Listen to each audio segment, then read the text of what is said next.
तो दोस्तों, अब तक आपने इतिहास के पहले पाठ के प्राचीन समय और आधुनिक समय में इतिहास का लेखन कैसे हो रहा था, किस प्रकार से किया जा रहा था, आपने उसको देखा। आइए हम आज आपको लेके चलते हैं पाश्चात्य यूरोप की बात, क्योंकि इस लेखन का नाम ही है पाश्चात्य जगत में इतिहास लेखन कैसे हो रहा था। तो इसे समझने के लिए सबसे पहले हमें देखना पड़ेगा, एक छोटा सा टॉपिक है, बड़ा इंपॉर्टेंट क्वेश्चन बनेगा इसमें, आप ध्यान से देखिएगा। तो यूरोप में वैज्ञानिक दृष्टिकोण का विकास कैसे हुआ और फिर इतिहास का लेखन पर उसका प्रभाव कैसे पड़ा, ध्यान सुनिएगा। पहली बात यह है, 18वीं सदी के पहले, 18वीं सदी के पहले, चाहे 17वीं बोलिए, 16वीं, 14वीं, 15वीं, तब तक यूरोप में जो इतिहास लेखन की परंपरा थी, उसका केंद्र बिंदु धार्मिकता, धार्मिक पद, धार्मिक धर्मगुरु, धार्मिक स्थल, देवी देवता, प्रकृति, इन्हीं चीजों पर समाहित था, केंद्रित था। 18वीं सदी के पहले यूरोपीय इतिहासकारों का केंद्र बिंदु था धार्मिकता, धार्मिक रीति रिवाज, धर्मगुरु, धर्म स्थल और देवी देवताओं की व्याख्या ही मिलती थी। वहां पर मानव जीवन संबंधित कोई भी घटना, कोई भी प्रकाश नहीं डाला गया था। लेकिन 18वीं सदी जब शुरुआत हुई, आप जानते हो 16वीं सदी में इंग्लैंड में वैज्ञानिक दृष्टिकोण का उद्भव हुआ था, उसका प्रचार प्रसार पूरे यूरोप में हुआ था। अब वो वैज्ञानिक दृष्टिकोण का प्रभाव इतिहासकारों पर भी पड़ने लगा, ठीक है। लोगों में वैज्ञानिक दृष्टिकोण का विकास हुआ, तार्किकता, सोच करने की क्षमता, लोगों में सोचने की क्षमता का विकास हुआ। मैं यह नहीं कह रहा हूं कि 18वीं सदी के पहले यूरोपीय देश के लोगों में सोचने की क्षमता नहीं थी, लेकिन वो सारे के सारे धर्म गुरुओं के आडंबरों, पाखंडों से जकड़े हुए थे। इसलिए मानवीय इतिहास, मानवीय मूल्य, मानवीय केंद्र बिंदु का कोई भी जिक्र इतिहास में नहीं था। लेकिन 18वीं सदी शुरू होने के पश्चात वैज्ञानिक दृष्टिकोण के प्रभाव में आने के कारण लोगों की सोच में परिवर्तन हुआ, लोगों के दृष्टिकोण में परिवर्तन हुआ, लोगों की क्रियाकलाप में परिवर्तन हुआ। अब वह अपनी इतिहास लेखन में, उस समय इतिहासकारों में परिवर्तन हुआ, स्वाभाविक है। अब वो इतिहासकार उन प्रारंभिक प्राचीन समय के दकियानूसी, बिना तर्क की, बिना सोचे जो लिखने की परंपरा थी, उसको त्याग दिया। अब उन्होंने अपने इतिहास में मानवीय इतिहास को, मानवीय केंद्र बिंदु को, मानवीय क्रियाकलाप को, उनकी परंपरा को, कृषि को, व्यवस्था को, शासन को, इसको स्थान देना शुरू कर दिया। और इसी कड़ी में सन 1737 ईस्वी में जर्मनी के गोटिंगन विश्वविद्यालय का स्थापना हुई। 1737 ईस्वी में इसी दृष्टिकोण को लेकर के, किस वैज्ञानिक दृष्टिकोण को लेकर के, प्राचीन परंपराओं को छोड़ करके एक विश्वविद्यालय का स्थापना हुई। अब उस विश्वविद्यालय की स्थापना का केंद्र बिंदु क्या था? इतिहास लेखन में वैज्ञानिक दृष्टिकोण का समावेश करना, ठीक है।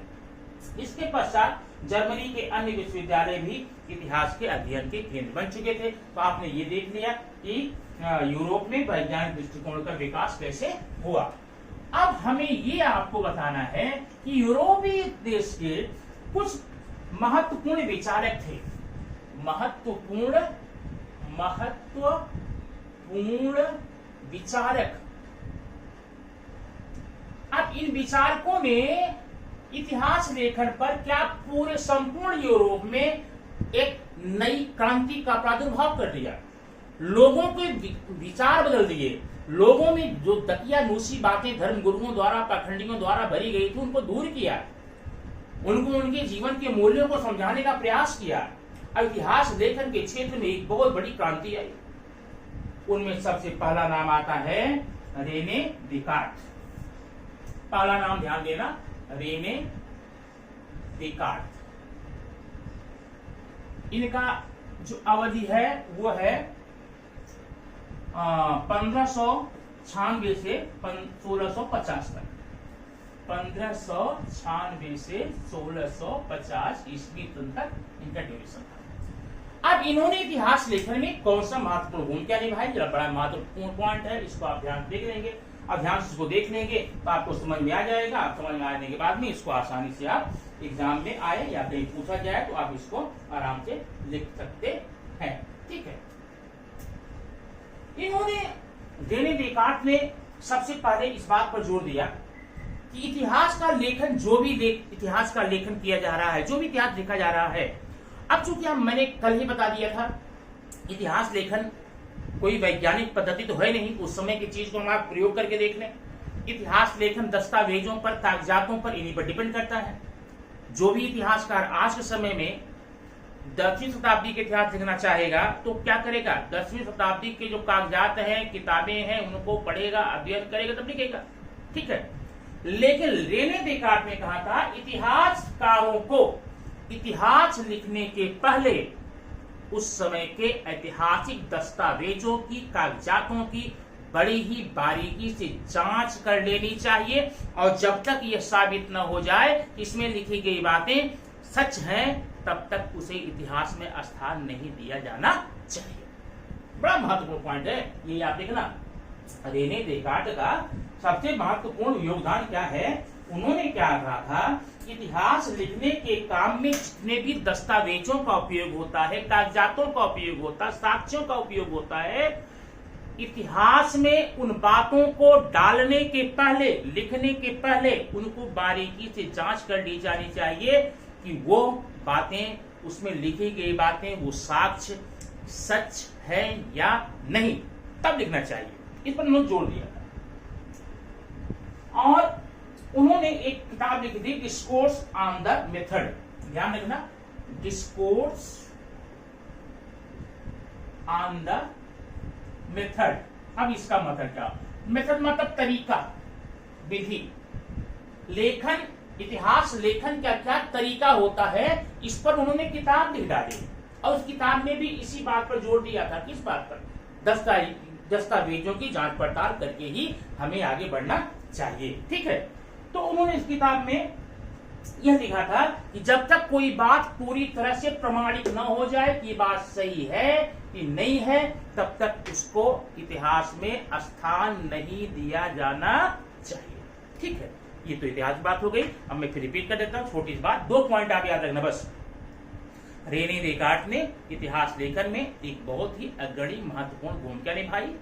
उन्होंने इस बात पर जोर दिया कि इतिहास लेखन के संबंध में जो भी साक्ष्य हैं, सबूत हैं, कागजात हैं, उनको बारीकी से उनका अवलोकन करना चाहिए। और उन्होंने किताब लिखी, किताब क्या लिखी, डिस्कोर्स ऑन द मेथड, इसी विषय पर।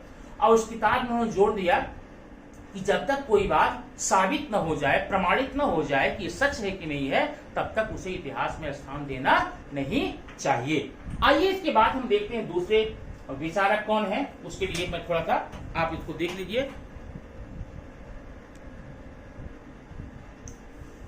अब इन विचारकों में दूसरा महत्वपूर्ण नाम आता है वोल्टेयर। वोल्टेयर का समय काल जो है 1694 1778 तक की बात होती है। इनका पूरा नाम था फ्रांसवा मरी अर्वे। फ्रांसवा मरी अर्वे नाम याद रखना, कभी जोड़ियां मिलाने में खाली स्थान में प्रश्न आपको आ सकता है। वोल्टेयर का नाम डैश डैश डैश था, या फिर जोड़ियों में। इन्होंने क्या कहा, इन्होंने कहा, इनके विचार था कि भाई इतिहास लेखन जो किया जाता है, जो भी इतिहासकार इतिहास में लिखते हैं, तो इतिहास का लेखन केवल वस्तुनिष्ठ बातों पर, विचारों पर, परिप्रेक्ष्य पे नहीं लिखा जाना चाहिए। अब वस्तुनिष्ठ क्या है, इतिहासकार ने एक पकड़ लिया, राजघराना पकड़ लिया, राजा था, रानी थी, बेटे थे, राज दरबार था, राज दरबारी थे, ये सारी बातें लिखा करते थे। उन्होंने कहा कि इतिहास लेखन में सिर्फ वस्तुनिष्ठ बातों पर ही जोर नहीं दिया जाना चाहिए, बल्कि इतिहास लेखक को, इतिहासकार को यह चाहिए कि जिस समय का इतिहास लिख रहा है उस समय की परंपरा, रीति रिवाज, मानव का सर्वांगीण चित्रण किया जाना चाहिए। उसके हर्ष को, दुख को, विषाद को, कार्य को, क्रियाकलाप को, सामाजिक व्यवस्था को, आर्थिक ताने बाने को, व्यापार को, सारी बातों को इतिहास में स्थान दिया जाना चाहिए। ये विचार किसका था, वोल्टेयर का। ठीक, बात समझ में आया ना। बस इनका कितना याद रखना, फिर मैं शॉर्ट बता रहा हूं।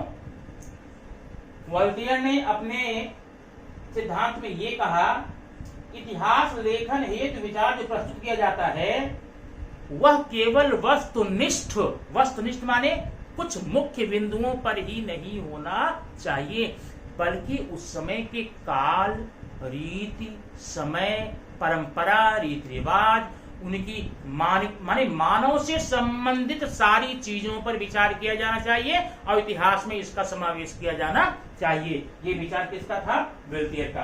अब अगला हम आपको बताएं, अगला कौन था विचारक, उसका नाम हम लिखते थे। अब तीसरे विचारक थे जॉर्ज विलियम फ्रेडरिक हेगल। ये जर्मनी के एक दार्शनिक थे। इन्होंने इतिहास लेखन में एक बहुत ही महत्वपूर्ण भूमिका निभाई, बहुत ही एक मुख्य बिंदु दिया कि इतिहास लेखन में किन किन चीजों का समावेश होना चाहिए, जबकि उनके पास वो नहीं हो रहा था। ठीक है, फ्रेडरिक हेगल साहब ने कहा इतिहासकारों से, इतिहासकार जो भी चीजें लिखते हैं, जो यथार्थ, जो मौलिक चीजें उस समय के लेते हैं, उनमें तर्क शुद्धता होनी चाहिए, उसमें तार्किक प्रश्न उठाए जाने चाहिए और उस प्रश्न का उत्तर भी मिलना चाहिए। कोई बात अतार्किक, गैर तर्क संगत नहीं होनी चाहिए। ठीक है, साथ साथ उन्होंने ये कहा था, देखो भाई, इतिहास का अध्ययन, इतिहास का लेखन विज्ञान की तरह नहीं किया जाना चाहिए। इतिहास कोई एग्जैक्ट पॉइंट पर एग्जैक्ट उत्तर देने वाला विषय नहीं है विज्ञान की तरह। इतिहास में निरंतर परिवर्तन होते रहते हैं, इसलिए इतिहासकारों को चाहिए समयानुसार होने वाले परिवर्तन, कालखंड में, रीति रिवाज में, उसके आधार पे, उसकी व्यवस्था के आधार पे जो भी चीजें हैं वो अपने इतिहास में डाल देनी चाहिए, इतिहास में दिखाना चाहिए। ठीक है, अब इन्होंने कहा, अनेक दार्शनिकों को यह विश्वास हुआ कि यह पद्धति इतिहास के अध्ययन पद्धति के अन्य तुलना से भिन्न है। जो पद्धति उन्होंने क्या दिया, क्या पद्धति दिया कि इतिहास में होने वाले परिवर्तन पर भी विचार करना चाहिए। अब इस बात को लोगों तक पहुंचाने के लिए, इसका प्रचार प्रसार करने के लिए फ्रेडरिक हेगल साहब ने एक किताब लिखी। किताब का नाम है encyclopedia of philosophical science, encyclopedia of philosophical science. इस तरह से इन्होंने इतिहास लेखन में एक बहुत ही महत्वपूर्ण, बहुत ही इंपॉर्टेंट विचारधारा इन्होंने सामने लोगों के पेश। ठीक है, अगला नाम आता है लियोपोल्ड वॉन रांके। चौथा, लियोपोल्ड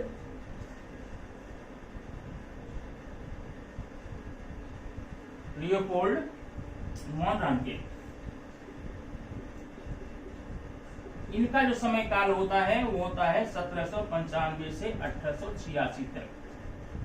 इन्होंने इतिहास लेखन में एक बड़ी ही महत्वपूर्ण भूमिका निभाई, बहुत ही महत्वपूर्ण बात बताई। इन्होंने इतिहास को एक नया मोड़ दे दिया, इतिहास को एक नया रुख दे दिया, इतिहास लेखन में एक नई क्रांति लाई, एक नई ज्योति लाई, एक नया प्रकाश लाया। इससे इतिहासकारों को तो सुविधा हुई ही, और हमें इतिहास जो आज पढ़ने को मिल रहा है ना, उसमें एक वैज्ञानिकता, एक नया दृष्टिकोण का समावेश हुआ। इस बात को किसने किया था? लियोपोल्ड वॉन रांके ने। ठीक है, जल्दी के बारे में और देखते हैं क्या इनको। अगर हम 19वीं सदी के इतिहास लेखन की परंपरा पर विचार डालें, उस पर हम देखना चाहें, तो हमको 19वीं सदी की इतिहास लेखन पर लियोपोल्ड वॉन रांके, बर्लिन विश्वविद्यालय के ये प्राध्यापक थे, उनकी छाप अलग दिखाई पड़ती है। ठीक, इनका सिद्धांत क्या था? बड़ा सिंपल सिद्धांत है, जैसे आप पढ़ते आ रहे हैं उसके जैसा ही कुछ मिलता जुलता मिलेगा। इन्होंने कहा कि इतिहास लेखन में जिन सबूतों, जिन साक्ष्यों, जिन प्रमाणों का समावेश किया जाता है, उनकी कड़ाई से जांच की जानी चाहिए। अब ऐसा नहीं है किसी ने बता दिया कुछ समय ऐसा हुआ था, इतिहासकार ने लिख डाला। ठीक ना, कहीं कहानी में, बच्चों कहानी में पढ़ लिया कि 10वीं शताब्दी में ऐसा शासन तो उन्होंने लिख डाला, ऐसा नहीं। बल्कि जिन साक्ष्यों के आधार पर कोई इतिहासकार अपने इतिहास के लेखन की क्रिया को करने जा रहा है, इतिहास लिखने जा रहा है, जिन सबूतों के आधार पर, जिन साक्ष्यों के आधार पर, उसकी कड़ाई से जांच होनी चाहिए। जो भी साक्ष्य है, जो दस्तावेज हैं, जो कागजात हैं, जो भी साधन हैं उनकी कड़ाई से जांच करने के बाद ही इतिहास में स्थान मिलना चाहिए। इसी बात को लिखने के लिए उन्होंने ढेर सारी किताबें लिखी। उनकी किताबों में एक किताब का नाम है the theory and practice of history, the theory and practice of history, उनमें उनकी सारी किताबों समावेश है। और साथ साथ में एक और किताब है the secret of world history, ग्रंथों में इनकी जानकारियां प्राप्त होती हैं। ये था इनका लियोपोल्ड वान रांके का प्रयोग। अब आइए हम आपको देखते हैं अगले कुछ और इतिहासकारों को, कुछ और विचारकों को, उन्होंने इतिहास के बारे में, इतिहास संबंध में कौन सी बातें हमको बताई, वो हमको यहाँ आगे बताते हैं। बच्चों, कार्ल मार्क्स एक बहुत ही प्रसिद्ध नाम है और आज के समय की जो भी हमारी सामाजिक व्यवस्था है उसमें भी बड़ा महत्वपूर्ण भूमिका अदा कर दी है। कार्ल मार्क्स एक बहुत बड़े दार्शनिक थे, विचारक थे। इन्होंने कहा कि जो इतिहास लिखते हैं, इतिहासकार जो भी इतिहास लिखते हैं, जो इतिहास रचना करते हैं, वह कोई अमूर्त चीजों का घटना नहीं है, अमूर्त चीजों की विवरण नहीं है। अमूर्त माने जिसका आकार न हो, अमूर्त चीजों का इतिहास नहीं है, बल्कि वह मनुष्यों का इतिहास है, मानवों का इतिहास है, जीवित लोगों का इतिहास है। इस बात का विचार सारे इतिहासकारों को करना चाहिए। इस बात पर जोर दिया कितने? कार्ल मार्क्स ने। बात समझ आई? कार्ल मार्क्स ने ये कहा इतिहास कोई अमूर्त चीजों की घटनाओं का वर्णन नहीं है, बल्कि इतिहास जीवित लोगों के लिए लिखा गया है। जीवित में कौन? इंसान है, मनुष्य है। और मनुष्य जिस समाज में रहता है, जिस भी समाज में रहता है, वहां पर कुछ रिसोर्सेस हैं, कुछ संपत्तियां हैं, कुछ साधन हैं, ठीक ना। अब उस साधन पर स्वामित्व की बात आती है। स्वामित्व की बात क्या आती है? किसी के कोई तो सर्व साधन संपन्न होता है, किसी के पास कुछ नहीं होते हैं। इसलिए समाज में दो वर्ग बनते हैं, दो वर्ग का निर्माण होता है। और कैसे वर्ग हैं? दोनों विषम हैं। एक तो सर्व साधन संपन्न है और एक साधन विहीन है। तो जब दो वर्ग बने समाज में, दोनों के बीच में इतनी विषमता होने के कारण दोनों के बीच में कटुता थी, दोनों के बीच में असमानता थी, दोनों के बीच में दरारें थी, और ये दरारें उनके बीच में संघर्ष का कारण बनी, ठीक है ना। इसलिए समाज दो भागों में बढ़ गया। जो सर्व साधन संपन्न थे उन्होंने साधन विहीन लोगों को शोषण करना शुरू कर दिया, ठीक ना। आर्थिक शोषण, शारीरिक शोषण, मानसिक शोषण, हर बात से उनको प्रताड़ित करना शुरू कर दिया। तो इन चीजों को भी इतिहास में दिखाया जाना चाहिए। इतिहासकार कहते क्या है? इन्हीं बड़े लोगों को अपना केंद्र बिंदु मान लिया, उनके आधार पर इतिहास लिख के रख दिया। अब आज 500 साल बाद इतिहास पढ़ेंगे, हमको उस समय के समाज की वास्तविकता समझ में नहीं आएगी, क्योंकि उस इतिहासकार ने समाज में जो दो वर्ग थे, दोनों के बीच जो खाइयां थी, जो विषमताएं थी, उनका तो जिक्र ही नहीं किया। सिर्फ बड़े लोगों का, संपन्न लोगों का, साधन संयुक्त लोगों का ही वर्णन किया है। इस बात का विरोध किया किसने? कार्ल मार्क्स ने। अब कार्ल मार्क्स के बाद में अगले और जो भी विचारक हैं उनको हम आपको अगले वीडियो में देंगे। तब तक आप इतना कंफर्म कर लीजिए। अब तक मैंने आपको 5 विचारकों की बात बताई, कुछ कम विचारक बचे हुए हैं, लेकिन टाइम जो है आपका ज्यादा हो जाएगा, वीडियो लंबा हो जाएगा। छोटा वीडियो देना ताकि आपको समझ में आए। ओके, अब अगला वीडियो के लिए आप वेट कीजिए। Thank you.